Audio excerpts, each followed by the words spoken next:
السلام عليكم ومرحبا بكم مرة أخرى في حلقة جديدة من شيوات بشرى الفاسية. تنتمنى لكم يا ربي باش تكونوا في أحسن حال. وصفتنا اليوم هي تحضير اللوبيا البيضاء. غادي نحتاج هنايا واحد نص كيلو د اللوبيا اللي يعني رطبته بليلة من قبل وهكا وغسلته مزيان ونقيته إلا فيه شي حاجة شي شوائب ولا شي حاجة تنزولها منه على هذا الشكل هكا. عندي هنا بصيله صغيره محكوكه، يعني غير بصيله صغيره، وكاين اللي ما تيديرش البصله، يعني دائما تيبقى لكم حريه الاختيار. عندي هنايا واحد جوج حبات طماطم اللي حكيتهم، وعندي هنا 3 الوريقات ديال سيدنا موسى او ورق الغار. عندي نص كاس ديال الزيت. عندي هنا مزيودات حارين، مزيودات حارين تيبقى على حسب يعني الرغبه اللي بغيتو. عندي هنا واحد الكميه هنايا ديال القزبر ومعدنوس. عندي هنا 4 ديال دروس الثوم محكوكين. عندي واحد ايش غادي نقول لكم، يعني اكثر من 4 معلقه ديال الابزار، ما تكثروش الابزار بزاف. عندي معلقه صغيره ديال السكينجبير، معلقه صغيره ديال الكركم او الخرقوم. عندي هنايا تقريبا معلقه كبيره ديال فلفله حمراء. عندي هنايا واحد 4 معالق هنايا ديال السودانيه، يمكن تمشيو حتى نص معلقه الا ما كانتش حاره بزاف. عندي هنا معلقه ونص صغيره ديال مطيشه الحك. وعندي هنايا معلقه صغيره غير مملوءه ديال الكمون، والملح تيبقى على حسب الذوق. ودابا غنمشيو لطريقه التحضير باذن الله. عندي هنايا الكوكوط، عملت فيها الماء يغلي. دابا غادي نضيف هاد اللوبيا هادي، يعني غادي نخليها تغلي. كل ما تطلع من هذاك الكشكوش هذاك الرغوه، هذيك الرغوه خصنا ضروري نزولوها ما نخليوهاش، يعني تدير واحد المذاق اللي هو غير مستحب في اللوبيا. دابا اللوبيا بدات تطلق لنا هاد الرغوه هذه، خصنا ضروري نزولوها. هانتوما شفتوا.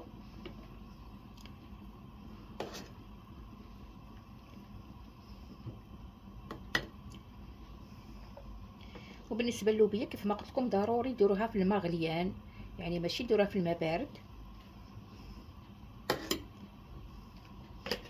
كل ما تطلع داك الرغوه وانا تنزولها يعني حتى ما يبقاش الاثر ديالها. وعاد ديك الساعات غادي نمشيو نعملوا التوابل ان شاء الله باذن الله. صافي حيد داك الرغوه كلها، كل ما تطلع داك الكشكوشه تنزولها. هي هذه تتعطي واحد المذاق غير تسحب في اللوبيا، اون بليس تدير داك لي غاز. من الاحسن نحيدوها. غادي نضيف هكا البصيله غير صغيره محكوكه، وهاد المطيشه هذه حتى هي حكيتها، حيت لها يعني القشور ديالها والزريعه، وعاد طحنتها اولا تحكها.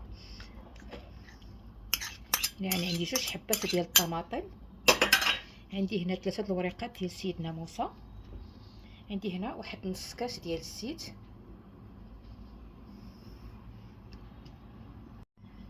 وبالنسبه للتوابل غادي نضيف كل شيء. عندي هنايا الثوم ها هو، وهذا الفلفل الاسود اللي هو غير واحد يعني اكثر من 4 معالق غير شي شويه. هذا سكينجبير، الخرقوم وفلفله حمراء هذه توما غادي نضيفهم. وهذا مطيشه ديال الحك. وهاد المزيودات عفوا هاد الفلفله حاره السودانيه. بالنسبه للملح والكمون ما غاديش نضيفهم دابا. الكمون الا بقى تيطيب مع سميتو تيطلق واحد المروريه، من الاحسن ما نضيفوش.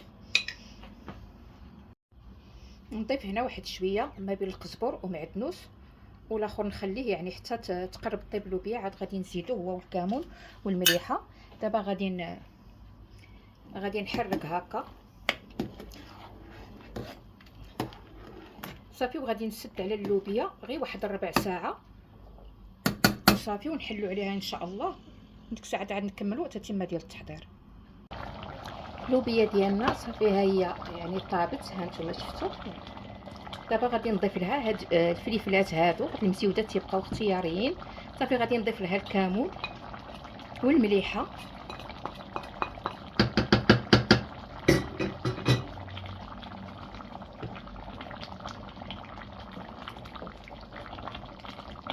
شوف تبارك الله تيجي ما شاء الله. اما المذاق ما نعاود لكمش عليه، عرفتي راه تيجي واحد المذاق اللي هو هائل.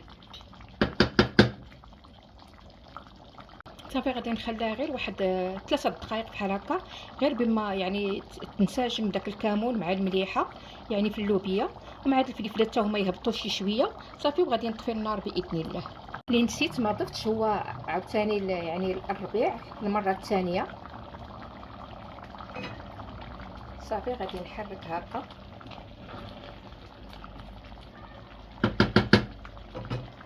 صافي ونتلاقاو مع الشكل النهائي باذن الله. وهذا هو الشكل النهائي ديال الطبق ديالنا ديال اللوبيا البيضاء. تيجي على هذا الشكل هكذا. شوفوا المريقه ديالو كيف جات تبارك الله خاتره، والحبه ديال اللوبيا تتبقى يعني مفروزه وفي نفس الوقت طايبه. هانتوما غادي نوريكم،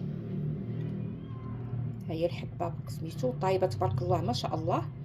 تنتمنى وصفه اليوم باش تنال الرضا ديالكم، وما تنسونيش اعزاء بلايك والاشتراك والضغط على زر الجرس باش توصلوا دائما بجديد الوصفات، والى فيديو مقبل باذن الله.